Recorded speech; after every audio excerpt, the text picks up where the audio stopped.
So our work is around identifying what archetype describes what you're doing, and then we align that with the specifics of the organization to create their unique story, a story that's unique, compelling, and memorable that engages the audiences that they need to reach. Welcome to the My Future Business Show, where we get you in front of your best audience and keep you there. Not only are we interviewing the biggest names in business to help you become even more successful, we're inviting you to book your spot on the show to help you grow your business. So at the end of the call, make sure you fill in the interview application form at myfuturebusiness.com/interviews. Hello, and welcome back to the My Future Business Show. My name's Rick Nusky. I'm your host. It's great to be back with you. I always love doing this show because I get the opportunity to spend some time having a bit of a laugh, but also sharing a lot of great content that will help you. It will help your book writing, will help your business, and whatever venture you're in, because I'm speaking to people who have actually walked the road before you. So if you're an entrepreneur who's trying to get somewhere in business, this is the show to be on. Now, my next guest, you're going to love the story that we're going to be talking about, because it's all about stories. And I'd like to welcome to the show Paul Furiga. Welcome to the show, Paul. Thanks so much, Rick. It's really a pleasure to be on, and I appreciate you having me. No, look, it's absolutely my pleasure. Now, just for context, I'll tell everybody that we're going to be talking about the art and power of storytelling, and we're going to have a particular focus, Paul, on the what you call the capital S story. So that's very intriguing, and why it's an organization's most valuable marketing asset. But before we do any of that, we need to know about your story. That is the format of the show, Paul. We always take a step left to center away from the business, because I think fundamentally businesses don't change too much, but the people behind them absolutely do. So I'm wondering, where are you calling in from today? I'm in Pittsburgh, Pennsylvania, in the United States. And that's home? Yes, indeed, it is home. Tell us a little bit about it. Has that been your home forever? And what's some landmarks around there that people might know? Okay, well, Pittsburgh is a sports town, or as a bumper sticker that's popular around here says, Pittsburgh is a drinking town with a sports problem. Depending on where your listeners are, they may know the Pittsburgh Steelers, the football team here, American football, of course, yes. Or they may know the Pirates, our baseball team. Mm-hmm. And we have a very great hockey team, actually. As we're recording this episode, they're on fire. They're doing amazingly well. And all of those things make this a major league city, if you will. Mm-hmm. It's the city where my grandparents came from the old Europe and the Great Migration at the beginning of the last century. Myself, I'm a journalist originally by training. I imagine we'll talk about that. Yeah. And I've lived all over the country and done a lot of different things, which helped make me a better storyteller, I hope. Yeah, wonderful. Absolutely. Loving it. Could you tell us a little bit about those times, those early days growing up? We all have at least one fond memory. You touched base on your grandparents. I'm wondering if there's any fond stories, memory stories that you could bring up for us.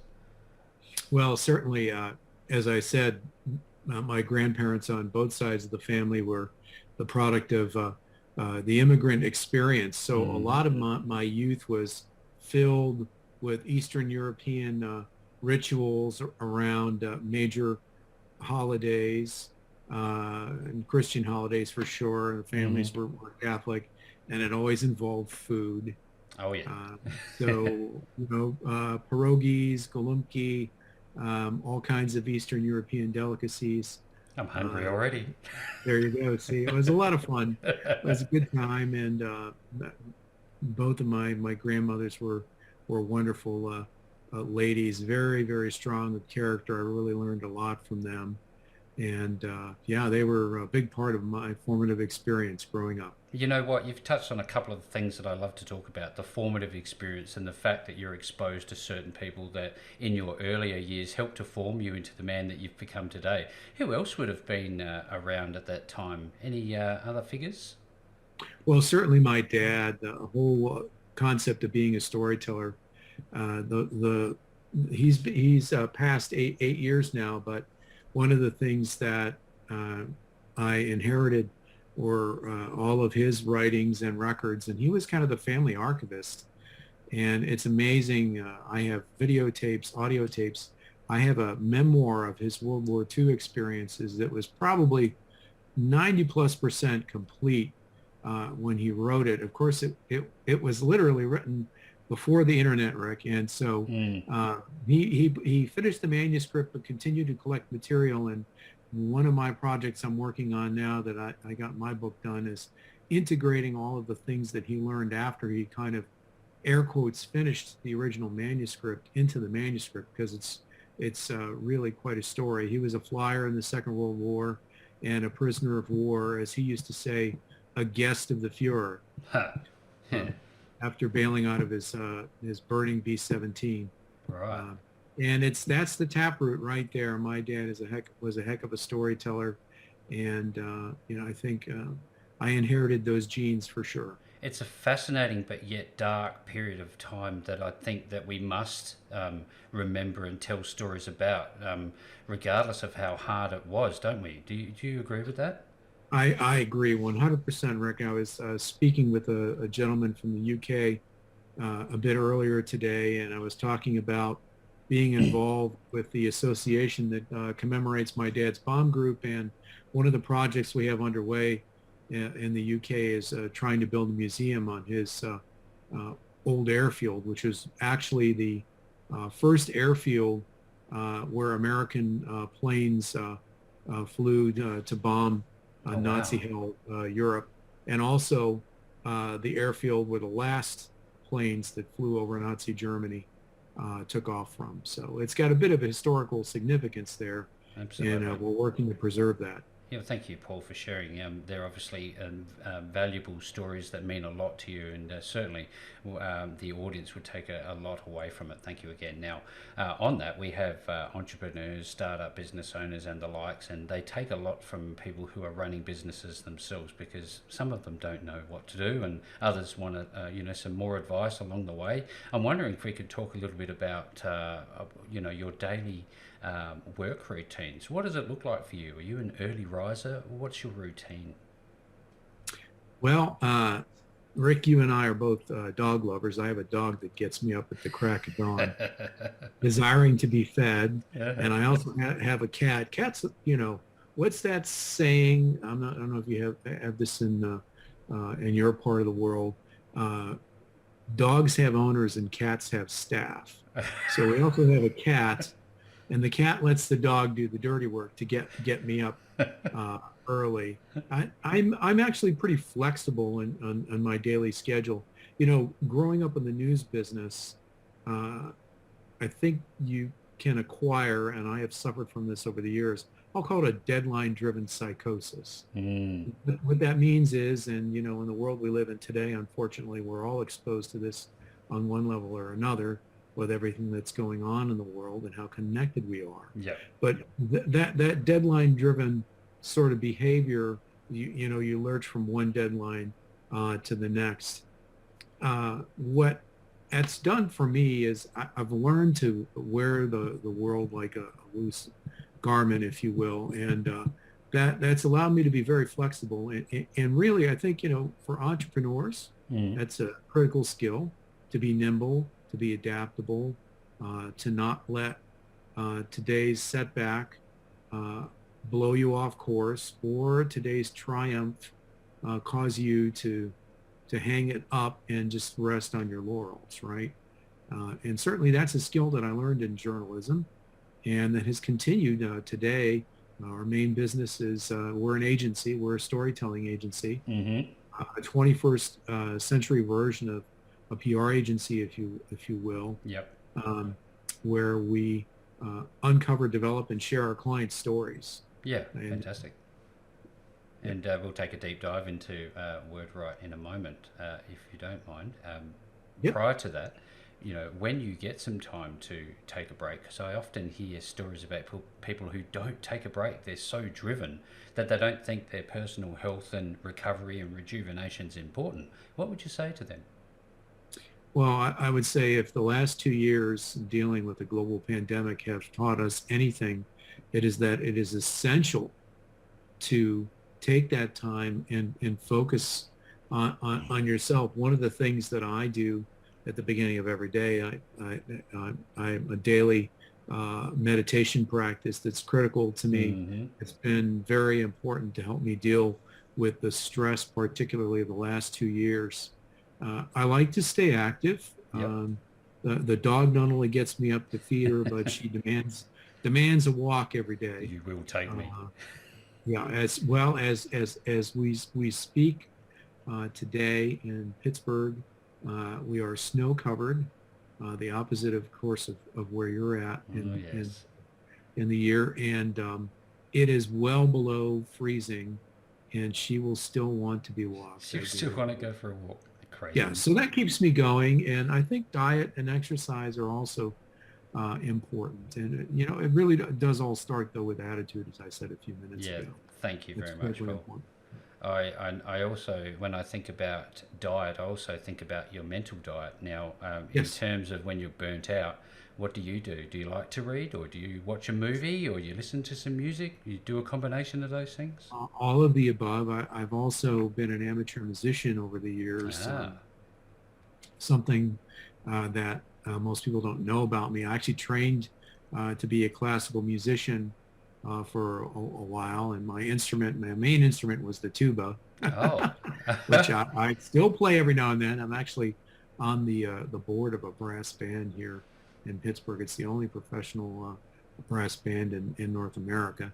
And so music, playing music, listening to music. I love film. Like many people during this pandemic, I've been a heavy consumer of Netflix and Amazon Prime and Disney Plus and many others. And there's a lot of great storytelling out there. One of my favorites in the last couple of years was the Disney Plus Mandalorian series. Oh, yes. My friends absolutely love it. Yeah. Now we're on to Boba Fett. Boba Fett. Yeah. It's all good. Star Wars is really the epitome of storytelling, isn't it? I wonder, who do you see up there in the top maybe 3 best stories that you've ever heard? Be it in movie format, book format, or other? Well, certainly I'd have to put the Star Wars sort of anthology right there at the top. One of the reasons for that, and I read about this in the book, is that George Lucas, when he was putting together the idea for the backstory, the journey that he would trace throughout the film, he worked with somebody that I write about in my book, Joseph Campbell, who was a world-renowned mythologist, to create in film or on film what Campbell described as the hero's journey, which is considered by many to be the most prototypical story archetype that exists. And if you think about Luke Skywalker in the early films, the hero is an outcast in a forgotten place. In Campbell's telling, there's actually 17 steps to the hero's journey, but this outcast is secretly a hero and they don't know it. They meet a magic man. There's Yoda, who gives them some sort of magic power, and then they go on to save their civilization and become a great hero. And that's basically the hero's journey in a nutshell. So I have to put that film anthology right at the top. But anything Disney's done, Disney is a master. Pixar in particular, a company that was actually started by Steve Jobs and later bought by Disney. Many folks who are prominent storytellers working with companies or individuals or in popular culture consider Pixar to be a touchstone. There are many tools that the Pixar team uses to create great storytelling moments. Yeah, absolutely. That's great feedback. Thank you so very much. And we're going to be talking about storytelling at the core of your business, which is very, very exciting because I love the fact that you and your team would do a lot of research just naturally trying to learn about story, because if we talked about the history of story, we're going back eons in time. So it's going to be very, very interesting to talk about that. Before we do, Paul, I was wondering if you could just share a little bit about your professional background leading up to WordWrite. Well, for sure. So my parents didn't want me to be a professional tuba player. Apparently they thought that the musical life was not going to be extremely beneficial financially. Hmm. So I showed them I became a journalist, which, as everybody knows, is a very, very fast-growing field with a great future. Of course, being just a little bit sarcastic there. Yeah. However, that is excellent training as a storyteller. And I spent 20 Oh. years in journalism. I did everything. I actually have a degree in broadcast journalism. Hmm. I That spent was at Miami. Miami of Ohio, yes. Hmm. And I spent some time on radio and TV here and there, but most of my work was in print. And I worked on trade magazines. I spent a lot of time working for daily newspapers. And I worked for wire service in Washington, D.C., of course, the capital in the U.S. I covered Congress. I covered the White House. I covered presidential campaigns. Hmm.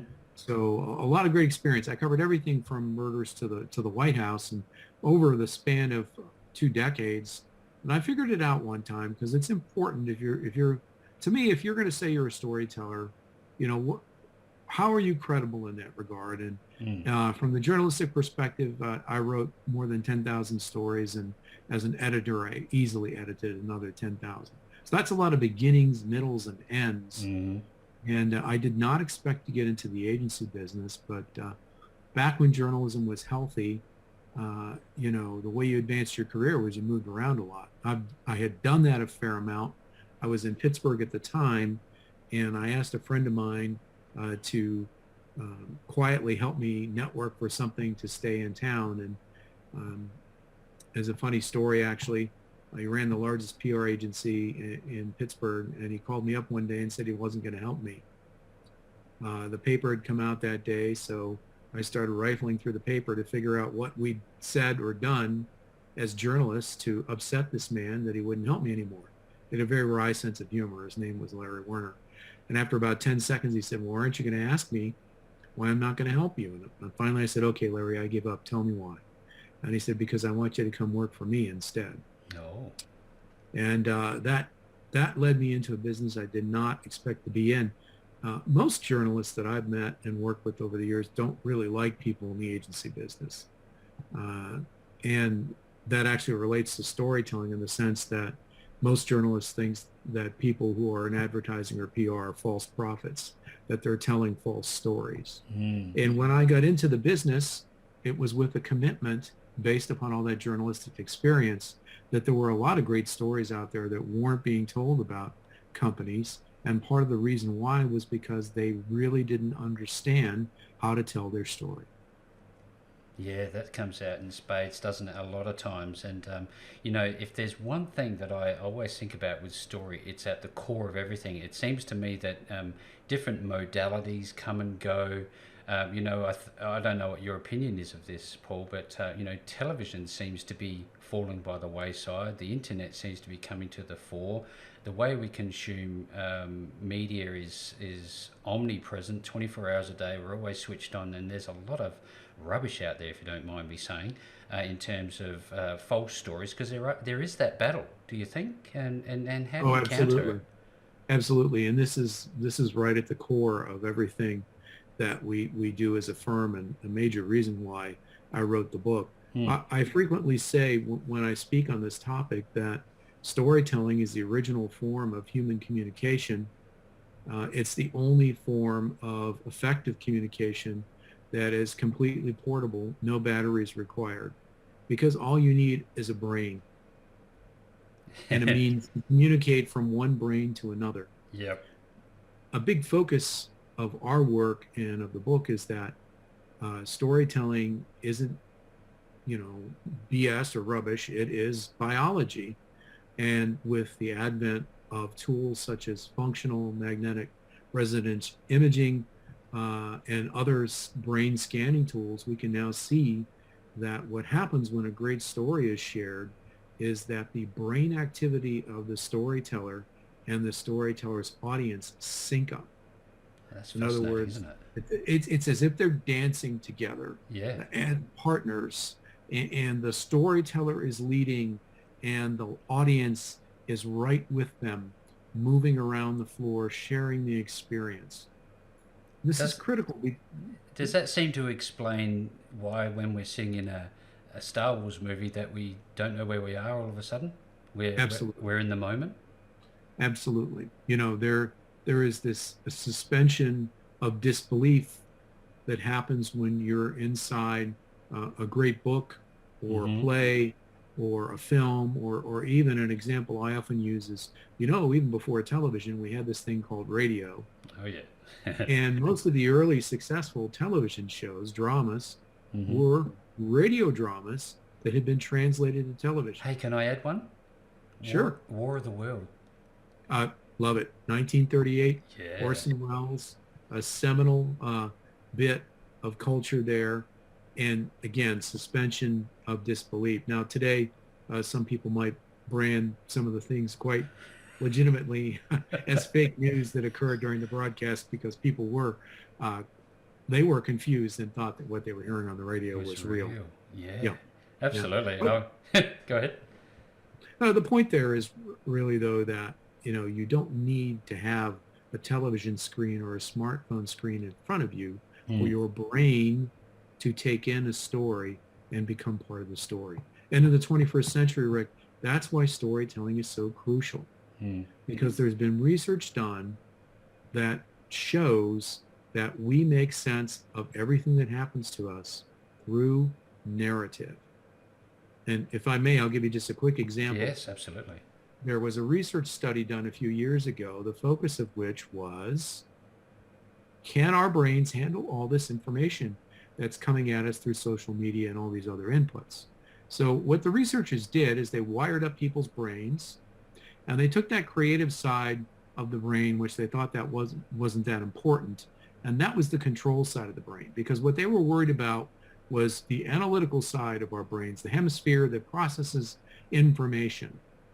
So what they found was quite surprising. They wired up hundreds of subjects, and they subjected them to all kinds of overwhelming information. And in every case, inside the cranium of every person, they saw the same pattern emerge. Overwhelming information comes in, the logical side of the brain can't handle it. The brains of these subjects sent that information to the creative storytelling side of the brain, and then back to the analytical side of the brain. And then people were able to understand. Wow. Everything that the subjects were experiencing when they spoke to the scientists conducting the experiment was relayed back to them in the form of stories. Yeah, that's amazing, isn't it? You can't deny the science, can you? Left brain, right brain hemisphere. Exactly. We're alive and ticking. That's for sure. That's right. I wonder, Paul, where was the genesis of your wonderful book? And tell us a little bit about it.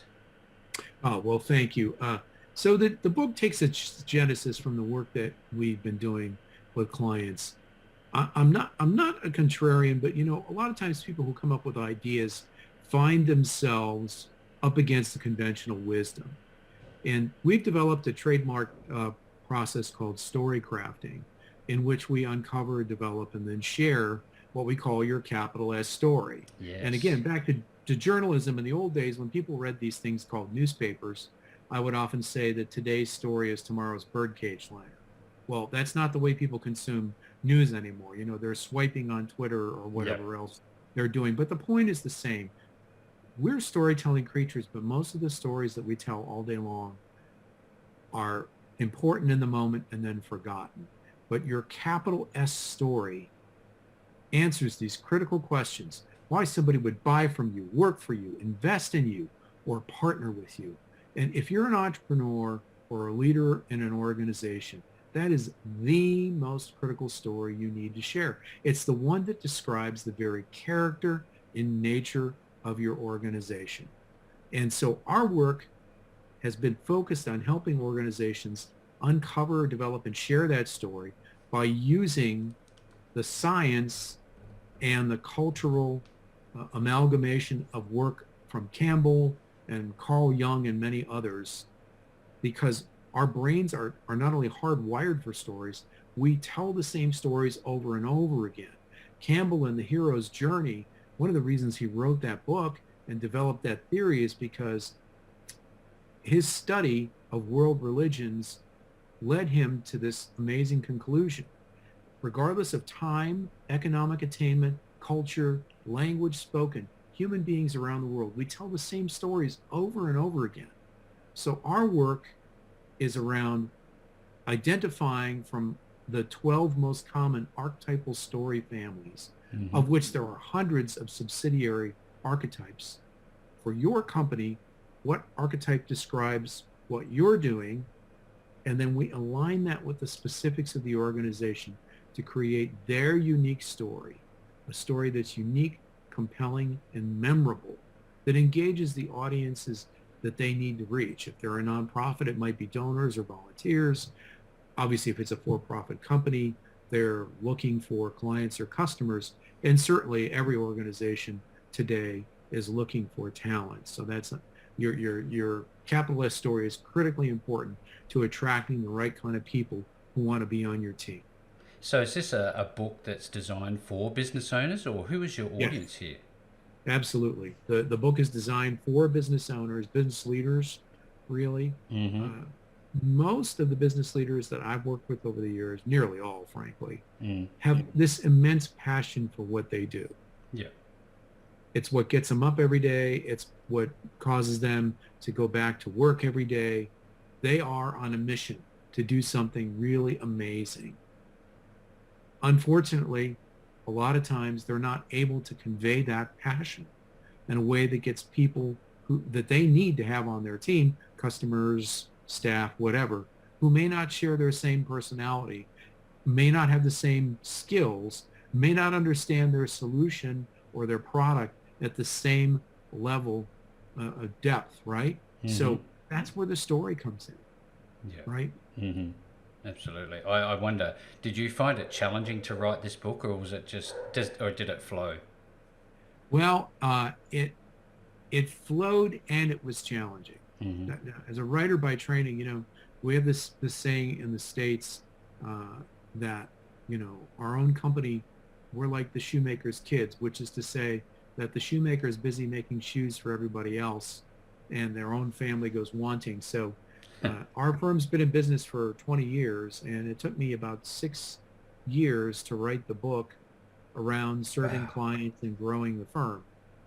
When I had the time to sit down and do the writing, it was quite enjoyable. And I must get my hands on this book. I love storytelling. I'm certainly going to reach out and get myself a copy. Now, if we move our focus over, Paul, to WordWrite, yes, tell us a little bit about the services that you have there. I know, for example, right now, given the nature of the world we live in, the pandemic that we're living through, there's lots of stories going out there, and I see one of them there is crisis communication.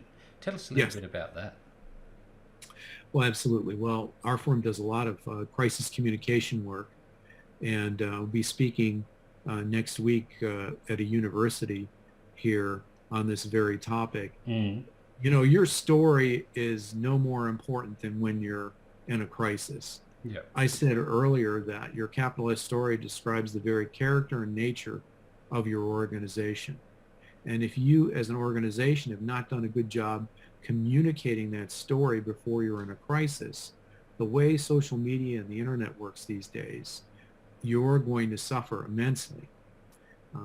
We talk at our firm frequently that, you need to share your story. You're putting deposits in what we call the bank of goodwill, right? And the bank of goodwill is the impression and the audiences that you need to reach, investors, customers, employees, that leaves them with a good feeling about who you are and understanding that they know what you do. So that when something unusual happens, people may be shocked, they may be surprised, but the next thing they're going to think is, what do I know about this company?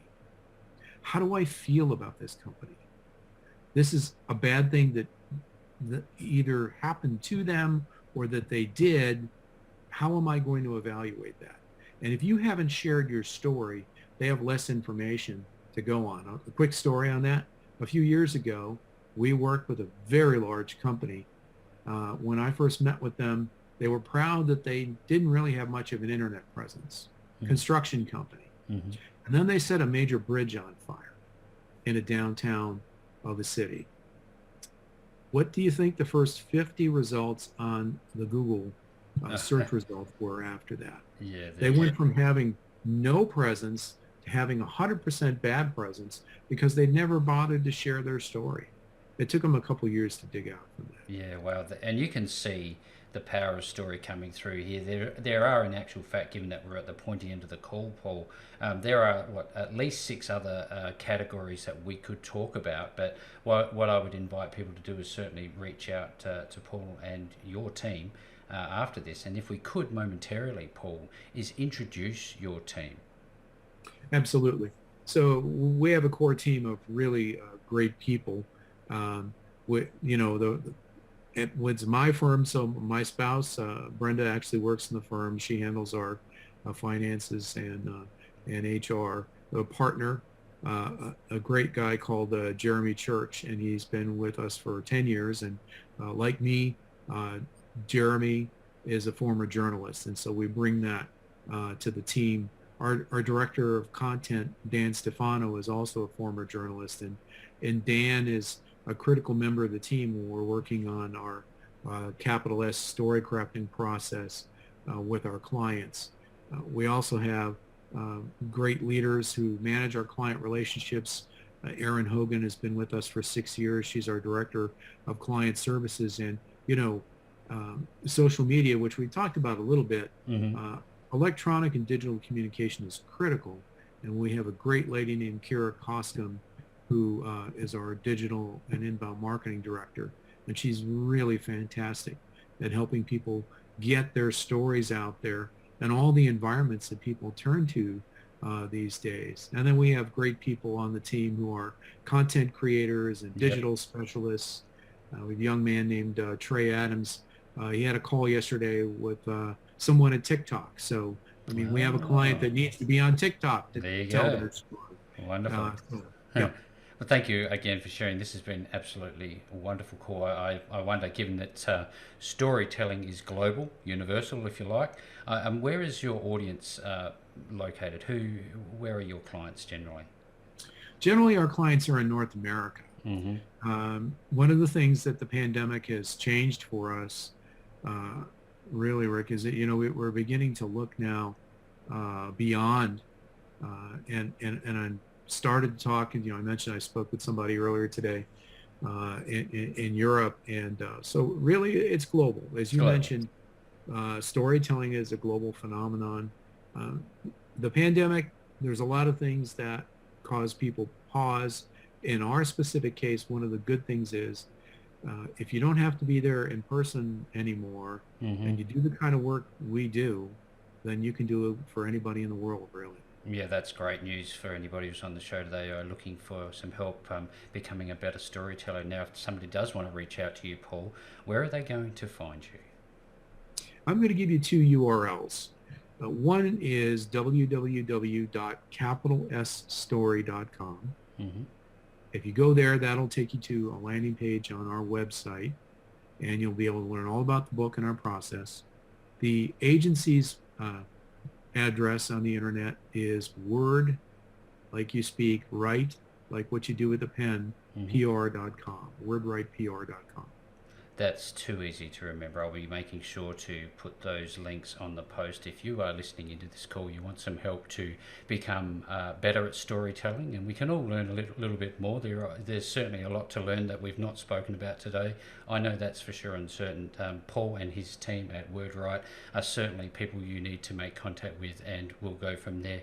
When you're on the path to starting to tell stories, make sure you go to wordwritepr.com. Again, I'll make those links available to you if you're interested. Paul, what a wonderful call. I've really, really enjoyed it. Thank you so very much for joining me on the My Future Business show today. Thank you so much, Rick. It's been a pleasure to be on with you today. Thanks for joining us today. If you enjoyed the call, then make sure to subscribe, leave a comment, share us with your friends, and book your spot on the show at myfuturebusiness.com/interviews.